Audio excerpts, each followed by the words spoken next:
Hello everyone, here in this video we'll discuss how to power wash a Chromebook. So with that being said, let's get started.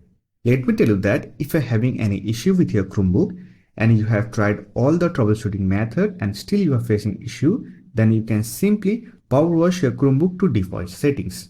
Before resetting your device to factory settings, make sure to backup your important files to Google Drive or any other external drive, as this method will delete all the data from your Chromebook. Now to power wash your Chromebook, simply click on App Launcher icon, open Settings. Here click on System Preference, scroll down to Reset section. Here you will find Power Wash option. So when you power wash your device, it will remove all your user account and reset your Chromebook to default settings.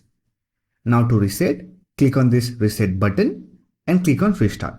After that, you will get the initial setup screen. Simply follow the on-screen method and set up your Chromebook. So that's it. This is how you can power wash your Chromebook. I hope this video was helpful to you. If you found this video helpful, don't forget to hit that like button and subscribe to the channel for more videos like this. Bye for now. See you next video.